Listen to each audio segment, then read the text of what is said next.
Hi ಬಂಧುಗಳೇ, ಇದು ನಮ್ಮ ಭಾರತದ ಸಂವಿಧಾನ. ಈ ಸಂವಿಧಾನವನ್ನು ಕರಡು ಸಮಿತಿಯು 1949 ನವೆಂಬರ್ 26ರಂದು ಭಾರತ ಸರ್ಕಾರಕ್ಕೆ ಸಮರ್ಪಣೆ ಮಾಡಲಾಯಿತು. ಈ ಸಮರ್ಪಣಾ ದಿನವನ್ನು ಸಂವಿಧಾನದ ದಿನಾಚರಣೆ ಎಂದು ಆಚರಿಸಲಾಗುತ್ತದೆ. ಹಾಗೆ ಈ ಸಂವಿಧಾನವನ್ನು 1950 ಜನವರಿ 26ರಂದು ಲೋಕಾರ್ಪಣೆ ಮಾಡಲಾಯಿತು. ಇದು ಒರಿಜಿನಲ್ ಕಾಪಿಯ ಪ್ರತಿ. ಈ ಪ್ರತಿಯನ್ನು ಶಿಕ್ಷಕರ ದಿನಾಚರಣೆ ಎಂದು ರಾಯಚೂರಿನಲ್ಲಿ ಸೆಂಟ್ರಲ್ ಲೈಬ್ರರಿನಲ್ಲಿ ಪ್ರದರ್ಶನಕ್ಕಿಟ್ಟಿದ್ದರು. ನಾನು ಹೋಗಿ ನೋಡಿದೆ. ಇಲ್ಲಿ ನೋಡಿ, ಈ ಸಂವಿಧಾನದಲ್ಲಿ ಫಸ್ಟ್ ಪೇಜು ನಮ್ಮ ಹಿಂದೂ ಸಂಪ್ರದಾಯದ ಬಸವನನ್ನು ಸೂಚಿಸುತ್ತದೆ. ಯಾಕೆಂದರೆ ಇದು ಶ್ರಮದ ಪ್ರತೀಕ ಹಾಗೂ ಶಿವನ ವಾಹನ ಕೂಡ ಆಗಿರುತ್ತದೆ. ಬಸವನ ಚಿತ್ರವನ್ನು ಅಚ್ಚು ಮಾಡಿದ್ದಾರೆ. ಅದಾದ ನಂತರ ರಾಮಾಯಣದ ರಾಮ, ಲಕ್ಷ್ಮಣ, ಸೀತೆಯನ್ನು ಅಚ್ಚು ಮಾಡಿದ್ದಾರೆ. ಇಲ್ಲಿ ನೋಡಿ ಕಾಣ್ತಾ ಇದೆ, ರಾಮ, ಸೀತೆ, ಲಕ್ಷ್ಮಣ ಹಾಗೂ ಪುಷ್ಪಕ ವಿಮಾನದಲ್ಲಿ ಹೋಗುತ್ತಿದ್ದಾರೆ.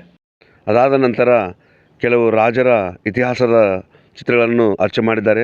ಹಾಗೆ ನಮ್ಮ ಪುರಾತನದ ಋಷಿ ಮುನಿಗಳನ್ನು ಹಾಗೂ ಅವರ ಗುರುಕುಲಗಳನ್ನು ಕೂಡ ಚಿತ್ರಿಸಿದ್ದಾರೆ. ಅದರ ನಂತರ ರಥಗಳು, ಯುದ್ಧದ ದೃಶ್ಯಗಳಿರುವ ಚಿತ್ರಗಳನ್ನು ಅಚ್ಚು ಮಾಡಿದ್ದಾರೆ. ಈ ಚಿತ್ರದಲ್ಲಿ ಶ್ರೀಕೃಷ್ಣ ಹಾಗೂ ಅರ್ಜುನನ ಚಿತ್ರಗಳನ್ನು ನೋಡಬಹುದು. ಇದು ಕುರುಕ್ಷೇತ್ರ ಯುದ್ಧದಲ್ಲಿ ಶ್ರೀಕೃಷ್ಣನು ಅರ್ಜುನನಿಗೆ ಭಗವದ್ಗೀತೆಯ ಗೀತೋಪದೇಶ ಮಾಡಿದ ಚಿತ್ರವನ್ನು ಸೂಚಿಸುತ್ತದೆ. ಬೌದ್ಧ ತತ್ವವನ್ನು ಸೂಚಿಸುವ ಬುದ್ಧ ಚಿತ್ರಗಳನ್ನು ಕೂಡ ಈ ಸಂವಿಧಾನದಲ್ಲಿ ಅಚ್ಚು ಮಾಡಿದ್ದಾರೆ. ಇಲ್ಲಿ ನೋಡಿ, ಇದು ಬುದ್ಧನ ಚಿತ್ರ. ಇದು ಜೈನ ಮತಕ್ಕೆ ಸಂಬಂಧಿಸಿದ ಚಿತ್ರ.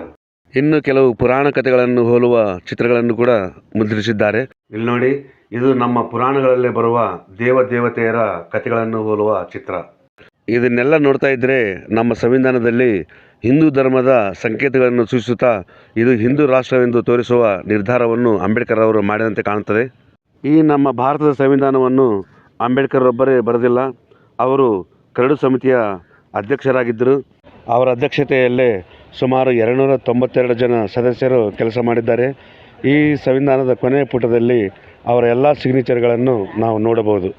ಇದರಲ್ಲಿ ಅಂಬೇಡ್ಕರ್ ಅವರು 60ನೇವರಾಗಿ ಸಿಗ್ನೇಚರ್ ಮಾಡಿರುತ್ತಾರೆ.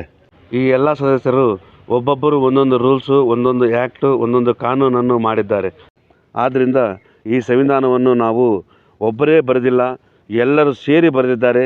ಎಲ್ಲ ಕಾನೂನುಗಳನ್ನು, ಎಲ್ಲ ರೂಲ್ಸ್ಗಳನ್ನು, ಯಾವ ರೀತಿ ದೇಶವನ್ನು ನಡೆಸ್ಕೊಂಡು ಹೋಗಬೇಕಂತೇಳಿ ಸುಮಾರು ಜನರ ಪರಿಶ್ರಮದಿಂದ ಈ ಸಂವಿಧಾನ ರೂಪುಗೊಂಡಿದೆ.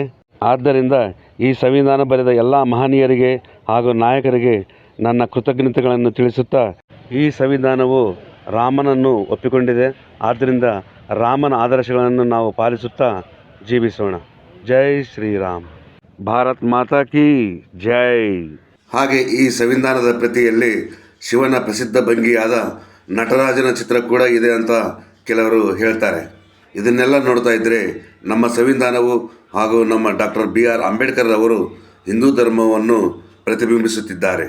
ಹಾಗೂ ಹಿಂದೂ ಧರ್ಮದ ಸಂಸ್ಕೃತಿಯನ್ನು, ಹಿಂದೂ ಧರ್ಮ ಪದ್ಧತಿಯನ್ನು ನಾವು ತಪ್ಪದೇ ಪಾಲಿಸಬೇಕು ಎನ್ನುವ ರೀತಿಯಲ್ಲಿ ಈ ಸಂವಿಧಾನವು ಹೇಳುತ್ತದೆ ಎಂದು ನನ್ನ ಅನಿಸಿಕೆ.